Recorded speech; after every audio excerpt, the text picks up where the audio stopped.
Salve, salve meus amigos do meu canal Marcelo Cavalcante. Estou aqui novamente na Virtua Coworking Boa Viagem, no meu estúdio, né? Meu estúdio não, estúdio aqui de parceria. Mas com um convidado especial, um convidado amigo meu de muito tempo. Nem vou dizer a data, porque senão ele vai ficar meio envergonhado. Mas dizer que a gente trabalhou junto nas folhas, nos jornais, Folha de Pernambuco, Jornal do Comércio e nas redações. E ele agora está em Portugal, diretamente de Lisboa para cá, Recife, meu amigo Álvaro Filho. Salve, Álvaro Filho, como vai? Salve, Marcelo. Tudo bem? Melhor agora. Bem melhor agora. Vou fazer as contas de quando foi que eu te encontrei a última vez. Não é melhor, Não melhor nem falar, né? Esse negócio é muito triste, pra você dizer assim. Tá, 20 anos não vai ser 20 anos, mas tá chegando algumas coisas. Eu me lembro da gente ter estudado na Católica junto, você pagou algumas cadeiras comigo. Isso. E você fazia, acho que, computação, né? Isso, é. E aí a gente pagou sociologia comigo, cara. Eu me lembro de você dar aula na Tanael, na Católica. Tu tem uma boa memória mesmo. Eu era na Católica. Eu lembro de você lá afilando, copiando, não tô brincando. Fazer isso não, que Álvaro não é desse não. Eu vou te contar, pô. Eu fiz informática, mas eu comecei a... Já queria fazer jornalismo, né? Então, todas as cadeiras que eu podia pagar em jornalismo, eu fazia informática na Católica, ciência da computação, eu ia pagar em jornalismo. E um Você dia... arrepende, não? Não. Não, né? Então, tá Um dia desse eu estava na Católica procurando a minha placa, mas eu não me formei na Católica. Mas, na Federal. Na Federal, mas eu tinha estudado com tanta gente da Católica. Pois é, velho. E eu disse, mas eu vou procurar a minha placa de formatura. E eu disse, porra, por que não tem a minha placa? Aí quando depois é que eu me lembrei que eu me formei em outro lugar. Eu tava com essa dóia. Guardando as devidas. Porque eu olhei com o Guilherme também lá, né? Com o Luciano Oric, Evaristo. Evaristo. Então, muitas pessoas que fazem parte do nosso circuito de amizade, né? Adriano. Que falavam, né? Nessa época, eu depois fiquei nessa dúvida, mas foi esclarecido. E a gente trabalhou junto na Folha. Foi. Paulo Augusto também estudou comigo na Católica, tem muita gente. Depois eu fui ser professor da Católica e Paulo Augusto foi teu aluno? Foi meu orientando, eu fui orientador dele. Eu pensei que era teu aluno. Ele foi orientador para concluir o curso. Para concluir o curso. Meu amigo, ele entrou antes de mim. Decano. Ele entrou antes de mim e eu fui orientador do curso dele. Meu amigo. É uma lenda, né?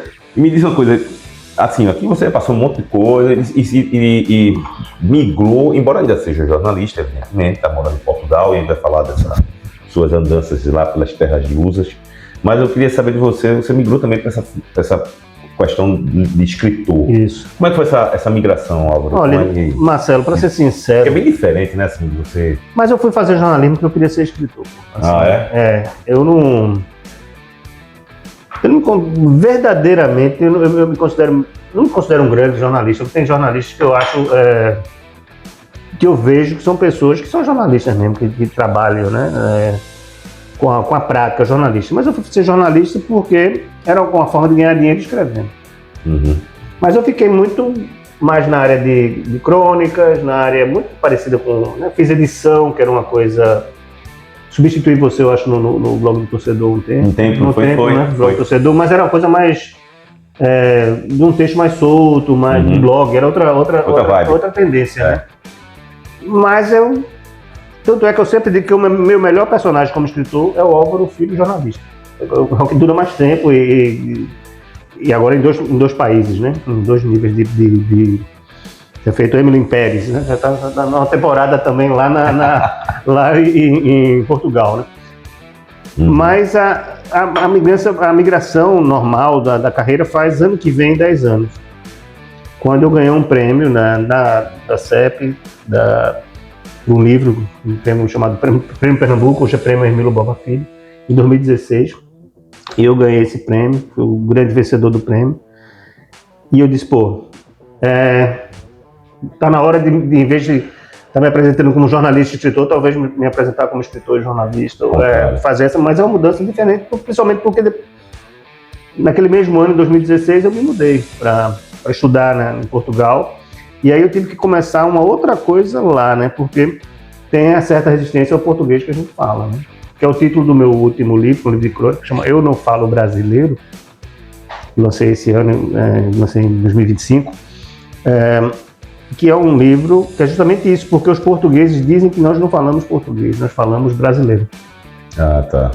Entendeu? Então, assim, é um livro de crônica, é o nome da crônica que eu tenho no jornal que eu trabalho lá, um jornal digital chamado A Mensagem, de Lisboa, é um jornal lisboeta, sou o único brasileiro da redação, e escrevo lá. Mas, assim, depois eu tive que lutar contra estava mudando, fazendo essa transição, mas ao mesmo tempo num país que tem uma certa resistência a esse português. Eu ia falar isso. E você sente alguma segregação por causa disso?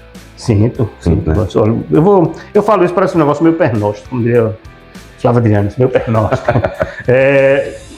Durante muito tempo eu fui o único jornalista brasileiro na redação de Portugal.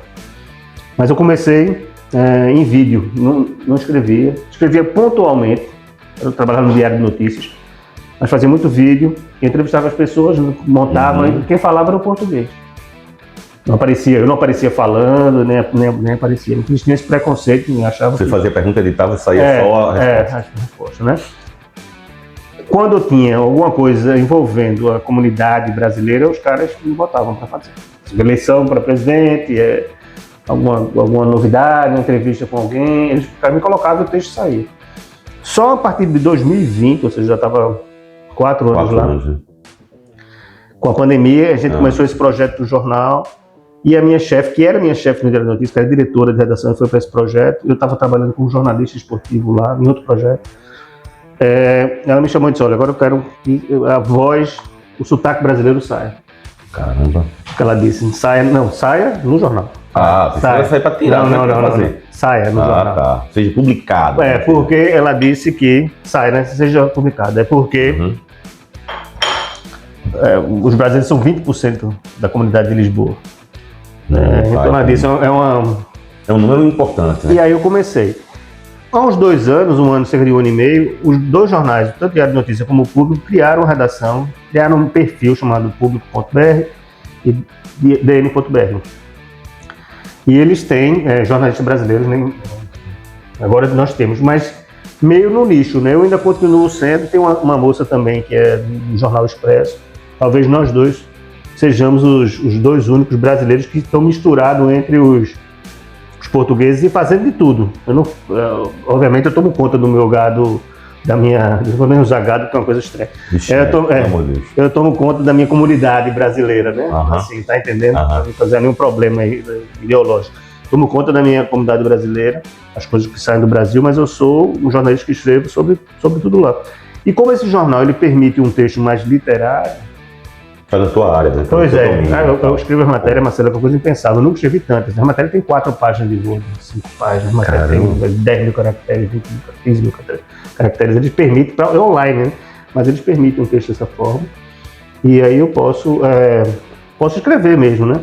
E o curioso é que hoje em dia tem pessoas que mandam sugestões de pauta lá para o jornal e que são portugueses, mas querem que eu vá fazer o texto. Porque reconhecem o tipo de texto que está andando, tá entendendo? Mas você chegou a fazer um trabalho assim meio literário, eu achava, na tua coluna lá na Folha de Pernambuco, a Bola pro Mato. Pois é. Eu achava que tinha essa pegada, né? Todo mundo dizia que... mas todo mundo dizia... Foi uma cara engraçada, pensei que estava dizendo não, porque todo mundo dizia que eu falava de tudo, menos de futebol. Mas era verdade. Mas só que tinha uma coisa... Porque tem muita gente que sabia de futebol. É isso que eu estou dizendo. Eu não conhecia muito de futebol, de regra, de posicionamento tático. Eu nunca fui esse jornalista. Mas a crônica esportiva, no meu ponto de vista, a crônica que você fazia era uma crônica mais voltada para o Nelson Rodrigues, era uma crônica voltada para o Veríssimo, que tem essa questão humana. Isso. De viver fora do contexto do futebol. Quem quisesse ver, e aí eu respeito quem pensa diferente, evidentemente, mas quem quisesse ver tática e técnica, tá nas matérias. Pois é. O que infelizmente tinha... Mas eu era criticado por isso. Mas faz parte, né? Faz parte, Álvaro. Criticado... Eu era criticado, eu me lembro quando eu comecei no Sport TV. Lula Castro, por exemplo, nosso Lula, falar de tática. Não, claro que não, mas tinha porque eu nunca me... Porque tinha Leniva. Tem Leniva, tinha Menezes. Tinha Menezes, tinha lá atrás, tinha Silvio... Ai, faleceu, rapaz. Eu esqueci o nome dele. Depois eu me lembro o nome do editor. Do editor. Silvio... Caramba, esqueci o nome. Daqui a pouco eu vou lembrar. Eu nunca me esqueço, pessoal, da frase antológica do nosso saudoso Lula Carlos, em que ele dizia o seguinte: o Santa Cruz foi inventar o CSA, e no CSA tinha um atacante chamado Piti, e no Santa tinha Enágio. Aí ele disse assim: sou mais Enágio cheio de pitu do que o CSA cheio de Piti. Cara, isso é sensacional, velho. Isso é sensacional. Mas assim, quando eu comecei a comentar no Sport TV, eu tinha essa dificuldade, porque todo mundo era muito técnico. Pois é. A gente recebia um scout, né? das partidas, quanto do lado direito, quanto do lado direito, quanto do lado esquerdo, cabeça, quanto não. Então, e o cara tinha que decorar aquele processo, e eu no início era muito ruim nisso. Mas eu continuava com essa história de fazer essas gracinhas, né? E eu me lembro que as pessoas meio que se adaptaram a isso. Eu comentava os jogos às vezes com o Rembrandt, e os caras me faziam uma pergunta levantando para que eu conseguisse contar essa história. É óbvio que eu sabia entender a dinâmica da partida, quem estava melhor, quem estava pior, porque isso estava acontecendo, claro. Mas eu não sou desse cara, nunca fui esse cara especializado como, sei lá, Cabral, né? Ou outras pessoas que são mais técnicas aí, que sabem de tudo e têm uma memória de elefante. Uma memória não é aquele time do 3, 4, sabe? Eu não sou desse cara, né? Eu fazia disso e no início eu acho que tinha um público ali para isso. Como tem agora em Portugal, como tem também nos textos que eu escrevo aqui para Continente Multicultural, para Suplemento Pernambuco, lá de literatura também. Mas essa transição, só a gente chegou nessa primeira pergunta, a transição ela está acontecendo, mas é uma transição difícil, né? Não é fácil. Mas o curioso eu tenho 5 prêmios literários. 3 são em Portugal. Que massa. Quais são eles? Ganho daqui o prêmio Pernambuco, depois eu ganho um prêmio da FENAC. Mas fala, cita quais são quais obras? Tudo da mesma obra, não? O de obras diferentes? Bom, aqui foi um chamado Curso de Escrita de Romance, que parece um livro de técnico, mas não é. É um livro, é uma confusão, porque toda vez que eu vou na livraria, ele está em teoria literária, ele devia estar em ficção. Ele está no lugar errado por causa do título. Devia mudar esse título, mas ganhou, né? Depois tem um conto chamado Otelo, eu ganhei um prêmio de contos lá na FENAC. Qual livro? Um conto, era um livro de contos, chamado Otelo. Tá. Depois teve um prêmio aqui da Academia Pernambucana de Letras com o Meu Velho Guerrilheiro. Depois teve um prêmio de um livro que ainda está inédito, que é Desfaça, que lá vem Sartre. O livro ganhou um prêmio lá. Era para ser publicado aqui, ainda não foi, que é para a passagem de Sartre no Recife. Porque Sartre veio ao Recife e quem estava fazendo o diário de viagem era a mulher dele. A mulher dele pegou tifo e ninguém sabe o que é que Sartre fez durante os 10 dias em Recife. Ela morreu aqui, não? Não, ela ficou bem. Ficou internada. Mas aí depois eu inventei uma ficção sobre os 10 dias. Os 10 dias deles aqui. O que ele talvez tivesse feito. E ganhei um prêmio de crônicas. Mas foi inspirado em Meia-Noite de Paris, não é? Não. Então, tá mais com os livros. Esse está muito mais parecido com os livros de Jô Soares, aqueles que ele tinha. Aquele. Xangô de Baker Street, tá entendendo? Mas assim, Sartre vem e vai ficando tropical, sabe? Gosta de tapioca, tá entendendo? Vai na macumba, vai na macumba. Tem uma cena que é uma perseguição de jangada. Tô pensando em algum desses livros assim, transformar ele em um filme, Rapaz, claro. Esse de Jean Paul Sartre talvez tenha uma pegada legal, né? Esses livros, esse é o problema de ser escritor, não dá dinheiro, tá entendendo? Assim, eu não posso reclamar que os prêmios que eu ganhei foram prêmios em dinheiro. Você vai falar, eu sei. Então deu. Eu sei que você vai falar, por exemplo. Pode ter ficado rico. Não. Mas você vai falar do incêndio, por exemplo. Quando teve um incêndio lá em Lisboa, eu sobrevivi um tempo com um prêmio desse livro. Qual foi o livro do primeiro? Do primeiro. Foi inspirado na explosão? Não. O curso de escrita de romance ganhou um prêmio. Na época, esse prêmio dava, para conversão, dava uns 6, 7 mil euros. Hoje em dia está diferente, né? Mas na época era isso, prêmio no dinheiro, prêmio bom aqui, um prêmio do Estado. E quando eu tive esse problema do incêndio lá, que a gente sobreviveu, todo mundo, mas a gente perdeu os equipamentos e teve que recomeçar. E teve que montar de novo essa estrutura de equipamento. E foi comprado com o dinheiro do prêmio. Então eu vivi como escritor pelo menos 2 meses. Enquanto eu estava gastando. Agora que a gente está falando da explosão, agora tem que falar que Álvaro já viveu dias de duro de matar, né? Pois é, isso é que eu posso fazer um curso lá de sobrevivência em Portugal. Porque conta aí como é que eu morava num apartamento em Alfama. E o prédio explodiu. Teve uma fuga de gás e a gente chamou. Não foi o apartamento, não. Saído, né? Foi o prédio. Foi o prédio. O prédio, né? Todo. Caramba, velho. O prédio tinha 4 andares, mas o último andar tinha um outro, era como se fossem 5 andares. Então o vazamento não foi no teu, às vezes? Não. O vazamento não foi em nenhum apartamento. Teve um curto-circuito na rua. Certo. E o curto-circuito queimou o duto do gás, a companhia elétrica foi lá, só consertou a parte elétrica, deixou o gás vazando, e o gás, como é mais leve, subiu para o último andar do prédio, mas a gente sentia o cheiro, chamou o bombeiro, não foi feito nada. E o último andar era um Airbnb, né, um Airbnb. E o cara chegou lá, um casal de alemães, quando foi tomar banho, que aquele que se chama que acende uma chama. Quando acendeu essa chama, explodiu. A gente tinha ido para o aniversário de um colega que é brasileiro, pernambucano, Walter Areia, que é músico, né? Músico e... marido de Raquel, né? Por isso que eu não esqueço a data, porque o aniversário dele é 13 de agosto. E a gente tinha ido porque Arthur, mais velho, tinha saído. Ele tocou no Mundo Livre, pessoal. Isso. Foi baixista do Mundo Livre e outros trabalhos. E hoje em dia ele é músico lá. Hoje ele canta fado, muito doido. Ele é do circuito de fado lá. Canta não, toca, né? Ele trocou o baixo do Mundo Livre pelo contrabaixo.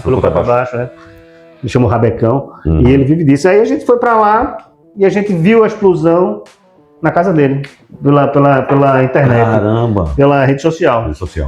Mas a minha esposa, então, saiu com o mais novo, que tinha um ano e pouco, uns 15 minutos antes de explodir. E foi foda. Não sei, mas foi foda. Qualquer coisa bota o pi. Porque o prédio, ele apesar daquelas paredes grossas, né, que é 50 centímetros de parede, o prédio abriu. E quando ele abriu, todos os andares caíram em cima do meu andar. Feito uma... sanduíche mesmo de Álvaro. O cara só sobreviveu, o casal, porque a escada não caiu, eles estavam na escada. E eles desceram pela escada. Ou seja, ao invés de morrer, nasceram de novo, né? Foi. Graças a Deus. Aí a gente, isso é um processo que está lá, né? Correndo judicial, porque a gente, os outros, obviamente, tiveram muito mais prejuízo, porque eles perderam os imóveis, o nosso imóvel era alugado. Nós não perdemos essa parte interna que não é. Né? Mas assim, nós também estávamos num lugar que não conhecíamos muitas pessoas e tivemos até uma certa solidariedade. Muito se fala da frieza do europeu, mas tinha gente que não falava nem com a gente na rua. Assim, mas na hora apareceu uma vizinha na frente que trouxe itens de higiene para minha ex-esposa na época. Apareceu alguém com roupa de criança, apareceu os vizinhos assim. Eles sacavam a gente, mas não obrigatoriamente não falavam. E teve uma senhora que limpava Airbnb. Uma senhora, que a gente não tinha dormido naquela noite. A senhora apareceu e disse: olha, o Airbnb que eu limpo está vazio. Não vou falar da minha patroa e vou levar vocês para dormirem lá. E levou e a gente dormiu 2 noites nesse Airbnb até o dono da casa, o dono do apartamento que estava em viagem chegar e ele realmente nos hospedou lá em outro local. Caramba. Mas ficamos ali 2 meses para retomar. Essa época eu já estava fazendo uns trabalhos no jornal, de lá no Diário de Notícias, e nós precisávamos dos equipamentos e tal, mas demorou e nesses 2 meses eu vivi como escritor. Tá certo? Consegui viver, né? Mas assim, a vida de escritor não dá não paga as suas contas. O que paga é justamente uma adaptação para a televisão, né, para o streaming, né, para Netflix da vida. Foi o que você fez? Eu tô doido que isso aconteça. Que alguém pegue o livro para lá. Então a história da explosão virou um livro, chama-se Alojamento Letal, porque eles chamam o Airbnb em Portugal de alojamento local.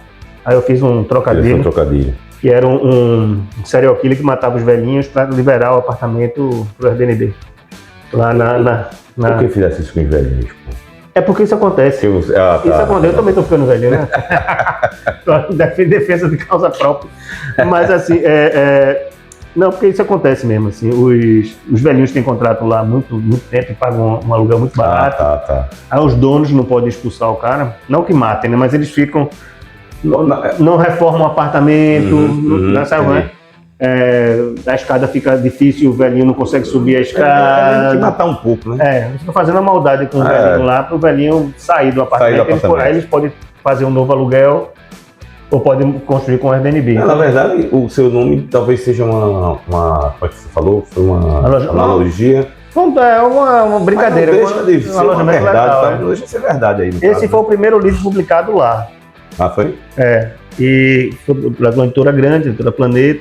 Andou direitinho. Esse eu acho que daria uma série, por exemplo, né? Depois teve outro, o meu velho guerrilheiro que ganhou o prêmio aqui era inspirado no meu pai, que o meu pai está doente, agora está com Alzheimer, mas na época a gente não conseguia identificar ainda não conseguia identificar ainda essa questão da memória, né, tal. Mas quando teve o... E evidentemente você fez uma alusão ao Chacrinha. Não. Vou te contar a história mais engraçada ainda. Que fosse. Eu ganhei esse prêmio em 2016, vim buscar o prêmio em dinheiro em 2017, né? Vim pegar o prêmio em 2017. Porque o livro foi publicado um ano depois, né? Eu me hospedei na casa dos meus pais, né? E estava naquela confusão, já tinha tido golpe lá né? Dilma, etc. E meu pai sempre foi muito de esquerda. E aí eu fui me hospedar na casa dos meus pais, né? Em Olinda. Meu apartamento estava alugado, fui na casa dos meus pais em Olinda. E quando eu fui usar o computador da família, fiz umas pesquisas lá para comprar arma. Eu disse, mamãe, que história é essa? Seu pai tá aí. Diz que um dia vai matar o presidente. Que era Temer na época. Era Temer na época. Do cara que fazia muito do Mateu Presidente, Gabriel Pensador. Pronto. Era Temer na época, né? Eu até me lembro que o pessoal dizia assim, coitado do teu pai e tal, né? Essas coisas, né? Depois que veio o Bolsonaro, você deixa teu pai, pô. deixa, é um adulto, vou deixar teu pai fazer as coisas. Mas essa confusão mental me lembrou que a gente também um país também pode perder a memória. Sim, né? sim. Então eu fiz a história mais ou menos essa de um filho que é convocado para vir demover o pai dessa história de querer matar o presidente, e o filho está morando fora, começa a achar a história um pouco coerente. Então, o meu velho guerrilheiro é mais ou menos... Começar a entender a cabeça que está passando. Começou a história é essa. Esse ganhou o prêmio da Academia Pernambucana de Letras. Depois veio o Mal Selvagem, que é sobre migração, sobre a questão da xenofobia com o brasileiro, que começou a ganhar força. A partir de 2022, 2023, começou a ganhar força e hoje em dia está insuportável, está ficando estranho. Porque a nova vaga de imigrantes brasileiros, ela é diferente da anterior. A nova vaga, eu falo assim, inclusive motivada pelo governo de extrema-direita, que fez que muitas pessoas que eram tecnicamente preparadas, né, professores, sei lá, médicos, etc. e tal, deixassem o país por concordar com o que estava acontecendo. E essas pessoas foram para Portugal e aí criou um problema, porque foi, em vez daquele imigrante clássico, que era o cara que ia fazer um trabalho que o português não queria fazer. Uhum. O cara que ia trabalhar no restaurante, o cara que ia fazer um trabalho braçal que é importante. Mas essa outra leva começou a disputar o mercado de trabalho com os portugueses, como é o meu caso. Estou numa redação ocupando uma vaga de um português, mas assim, um advogado, um médico, um engenheiro, e isso começou a gerar um outro tipo de atrito. Entendeu? Porque nós estamos... e são pessoas que são articuladas, são capazes de discutir de lutar pelo direito. E é uma situação que foge do teu... Não tem como você fazer, não tem. É uma coisa meio cultural, enraizada. Assim, a política, ela tem movimentos parecidos, mas motivos diferentes. Então, na Europa... Na Europa ninguém diz o problema é que você é comunista, ninguém diz o problema é que você é estrangeiro. O problema da Europa é que o cara é estrangeiro. Sim, exatamente. Tá entendendo? Então, assim... Você não nos pertence. Você é o outro, né? E aí tudo... o hospital está mais lotado, a culpa tem muito estrangeiro, né? A maternidade tem mais gente, a culpa é estrangeiro, né? A escola não tem tantas vagas, a culpa é do estrangeiro. O preço do aluguel sobe, a culpa é do estrangeiro. Tudo é culpa do estrangeiro. O cara inventa e você fica um pouco isso. Quando eu cheguei lá, o Portugal tinha outro astral. Tanto é porque eu cheguei lá para fazer 4 anos de curso. Quando eu estava acabando meu curso, veio a pandemia. Aí eu fiquei. Mas a ideia não era ficar, né? Aí fiquei lá um tempo, eu não consegui, tive um problema porque meu trabalho era futebol e não tinha futebol. Eu tinha que acabar o doutorado fazendo uma pesquisa sobre futebol e não tinha futebol, né? Então teve essa confusão. Depois eu comecei a prestar alguns serviços aqui no Brasil à distância, né? Home office, estava todo mundo de home office. Aí eu comecei a colaborar com esse outro jornal lá. Foi um momento que eu me separei, tinha uma criança pequena, o outro entrou na universidade, e eu fui ficando meio na maré, assim, o negócio foi me segurando lá. Na marola. Eu não tinha muito o que eu fazer, né? Na marola. Mas a expectativa é um dia voltar, Marcelo. Acho que as coisas têm pelo esse cenário, que eu sei que vai passar, mas agora é muito chato, né? O Pequeno sofre, tive que tirar ele do colégio agora, porque ele tinha um caso de xenofobia mesmo dos colegas, senão uma confusão era. Que pena. Tive que tirar ele do colégio, botar em outro, ver se está funcionando melhor. Mas estava prejudicando o desempenho dele, né? Mas também que eu acho que toda a experiência faz um... Sim, faz um caldo bom, um caldo. E assim, ela tem um fim. Exatamente. Bom, e o seu último trabalho foi... O nome é longo aqui o negócio. Aliás, é longo e os autores também, vamos lá. É Uma Odisseia Alvirrubra, A Volta dos Aflitos, a Volta do Náutico aos Aflitos. Foi escrito aqui em parceria de Alexandre Carneiro Gomes, Gustavo Henrique Vasconcelos Ventura, Ivan Pinto da Rocha, Roberto Selva Carneiro Monteiro Filho. Se eu for fazer uma matéria falando desse livro aqui e citar o nome do livro e os autores, acabou, já é o livro. Já acabou o texto. É o livro total. Mas é porque eles botaram o nome completo. É porque Alexandre Carneiro, ex-presidente do conselho, né? Gustavo Ventura, vice também, né? Ivan Pinto da Rocha, eu acho que andou até como presidente no presidente. Foi. E Roberto Selva. Sim. Esse só não conheço o Roberto. Talvez até conheça e não estou ligando o nome a pessoa. Rapaz, eu acho que... Capaz de eu conhecer, né? Deixa eu ver aqui. Acho que eu conheço. Mas com certeza os outros textos eu conheço. Alexandre... Como é que foi essa odisseia aqui para escrever? Alexandre é meu amigo há mais tempo, né, do que os outros conhecidos no processo. Conheci a Gustavo Ventura porque eu acho que ele era... Ele é do MTA. Ele era vice na época que eu acho que estava no Blog Torcedor, alguma coisa coisa desse jeito, né? Então, mas Alexandre me chamou e disse, olha, o Náutico entrou com a ação e ganhou essa ação contra a Odebrecht. Naquele processo da mudança, né, e da quebra do contrato, o Náutico tinha ido lá e tinha ganho. Era um sonho antigo do Alexandre esse negócio de escrever o livro, né? Aí ele me disse, a ideia era, ele queria que a gente fizesse um livro técnico. Eu disse, olha, eu não posso ajudar porque eu não sou esse cara, eu sou o cara do inverso.